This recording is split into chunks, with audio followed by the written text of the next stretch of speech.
Здравейте! Днес съм ви подготвила една серия, в която ще използваме повече ръце. Казват, че пилатес било само за жени. Нека да видим колко силни са тези жени, които правят пилатес. Окей? Хубаво е да се загреете в началото, но да кажем, че вече сте успели да го направите, така че сме готови да започнем да работим. Заставаме на една страна, свиваме крачетата, като слагате ръката точно под рамото. Сега, момичета, ако имате проблем с рамо или с лакът, винаги може да направите всичко в тази позиция. Напомням, когато правим пилатес, не сме на плажа. Т.е. на плажа сме се излегнали. Когато правим пилатес, тялото ни е издължено, така че гръбната ни, погледнат отзад, е една линия, което включва и главата. Главата трябва да е продължение на гръбнака. С лакът в случая избутвате тялото максимално нагоре. Ако сте на права ръка, правите същото, така че тук да е активно, да не сме отпуснати и лакът да не отива към ухо. Моля ви, пазете си ставите. Избутвате и когато сте готови, почваме да дишаме. Вдишваме, изтегляме и с издишване слизаме долу, но вече дупето не стига до пода. Вдишваме, изтегляме и издишваме. Тук цялата тежест на тялото пада върху ръката. Рамото искам през цялото време да го държите далеч от ухото. Ще направим още 4, но за тези, които искат да се предизвикат, могат да пробват да си изтеглят крачето. Хайде, ще мръдна малко по-насам, за да ме виждате и изтегляме. И връщаме долу. И пак. Изтегляте ръката в една посока, кракът в друга. Все едно ви изтеглям, искате да сте дълги. Нека да направим още 2. Супер. И още едничко. Можем ли да задържим тук? Да направим кръгче с крака. Ръката работи. Вдишаме. Изтегляме крака и ръката и въртим кракът назад от тазобедрената става. Супер! И ще слезем долу. Ако имате нужда, може да отпуснете маничко ръката и се връщаме обратно. Тук също имате няколко варианта. Единият вариант е да го направите без да вдигате тялото, съответно е по-леко върху ръката. Тоест издишвате и ръката минава под тялото, след това рамо се бута назад и искате да отворите и другото. За тези, които искат да се предизвикат, могат да вдигнат тялото горе. И отваряте.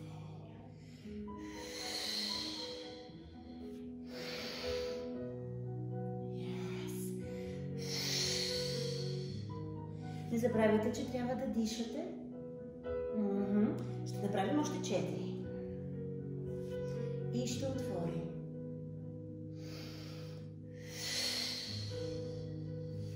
Останаха ви само 2. Хайде, можете. Знам, че си усещате рамото.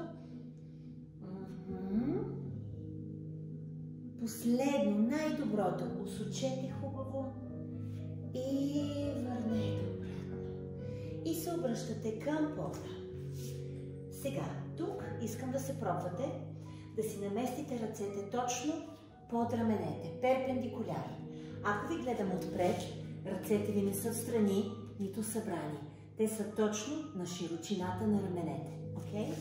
Тоест, ръце на широчината на раменете, перпендикулярни. Меки лакти. Отворете лактите леко навън. И тогава опъваме едното, другото краче и задържаме в планк. Само държим. Тук искам да помислите дали кръста ви не се отпуска.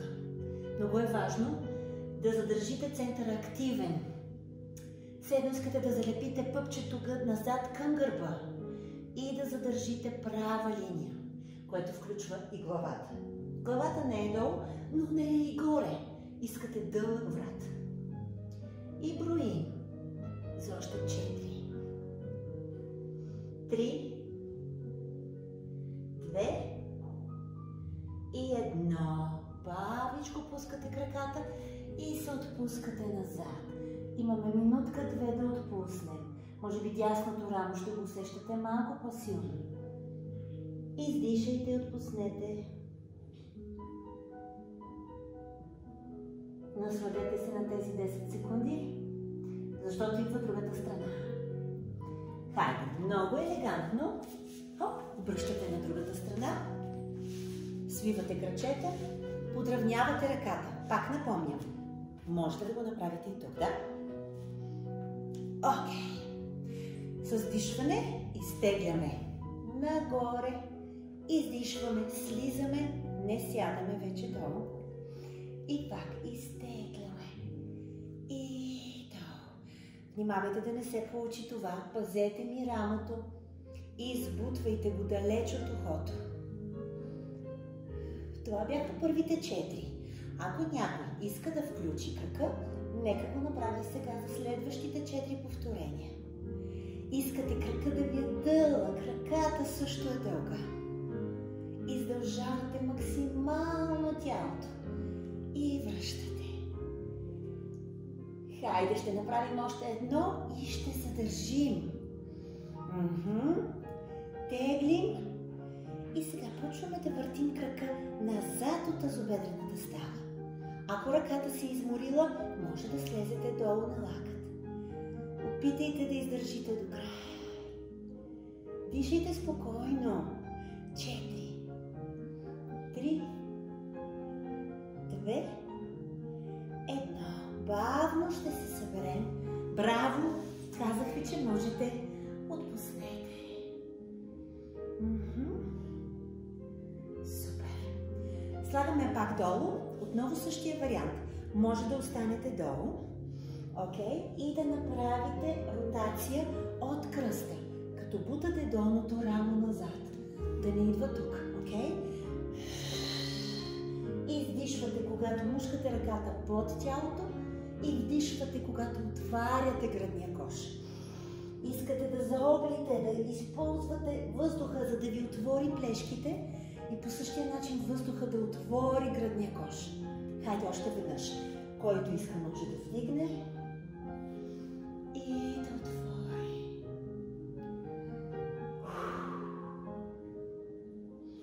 Вярвам, че сте загрели вече и си чувствате всичко около раменете и плещите. Разбира се, че има много по-предизвикателни варианти. Днес е средно по натоварване. Това ще е последно. И отваряме. Нали помните, след това се обръщахме към постелката, поставяхме двете крачета отзад, ръцете ги отваряме на широчината на раменете, краката са на широчината на тазобедрената става и опъваме краката, докато получим една права линия. Целият гръбнак. Раменете не са отпуснати. Избутайте. Кръста не е паднал, но тупето не е дигнато горе. Една линия. Позиционирайте главата и можете да си попеете малко или да разкажете някой виц. Сега е момента.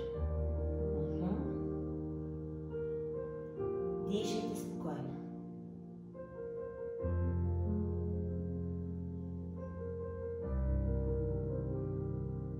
Браво! Връщаме и отпускаме долу. Задръжте така.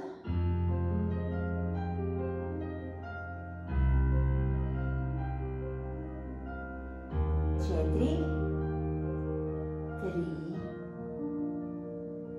2 и 1. Добре, едно единствено ще направим още. Ще обърнете обратно. Ще опитате да опънете краката и да сложите ръцете зад тялото. Дланите са обърнати към тялото. Само че раменете, може би ще искат да направят това. Трябва да ни съберете плешките, да отворите раменете, слънчевия сплит към небето и с заобляне на таза започвате да вдигате, докато стигнете до една линия. Момичета, тук е много важно да не отпускате главата назад. Момчета, това важи и за вас. Хайде, бавно долу. Правете го с контрол. Ако имате нужда, отпуснете ръцете и ги поставете пак. И отново заобляте таза, отваряте гръдния кош, задържате. Дишайте спокойно, с издишване сваляте. Ще го повторим само 4 пъти още. Хайде, можете. Давайте. Издишваме и сваляме долу. Не бързайте, имаме достатъчно време. Още 3. Насладете му се. Сваляме долу. Само 2. Хайде, не останаха, не се предавайте точно сега. Вдигаме. Това ще е последното. Дайте ми най-доброто от себе си. Окей? Хайде. Вдигаме. Държим. Държим. Държим. Ръцете утре ще си ги усещате. И сваляме. Браво! Отпуснете ги за секунда-2. Когато един пилатес инструктор ви каже, че това е последно, знаете, никога не му вярвате. Така че имаме още една. Окей? Обръщате се към мен. Напомням, може лакът, може права ръка. Само ще задържим баланс в двете посоки и наистина ще е край. Окей? Обръщате се към мен. Горното кръче напред, долното отзад. Ръката, помните, перпендикуляр. Вдигаме горе и само задържаме. Само това. Държите и дишате. Ако пък някой всъщност иска да се предизвика, може да включи леко движение от ханша. Все едно сте завързани през кръста с някаква златна нишка към тавана. И тя ви тегли нагоре. Леки сте. Да. Ами това останаха още 4, 3, 2. Няма да слизаме долу. Ще свалим ръката. Не искате да ме гледате повече, сърдити сте ми, обръщате ми гръб. Знаете какво правим? Ръката отпора. Вдигате другата към тавана. Задържате за секунда. 2. Хайде, виждам ви. Добре. Хайде сега. Пробваме да пружинираме. Ръката се тегли към тавана. Лека е. Теглим нагоре. Нали не сте забравили, че трябва и да дишаме. 4. 3. 2. 1. Връщаме. Не бързайте, не бързайте, не бързайте. Свиваме. И отпускаме.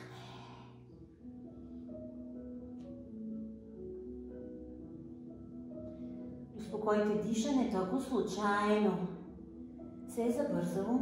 Отпуснете цялото тяло, ръцете, кръста. Точно така. Можете бавно да се изправите с ходешки гръб. Сядате. Благодаря ви, че останахте с мен до края. Имате още много видеа, от които да избирате. Така че ако това не ви е достатъчно, комбинирайте го с някое друго. Имаме още доста дни, още много предизвикателства и се надяваме да бъдете с нас до край. Благодаря ви!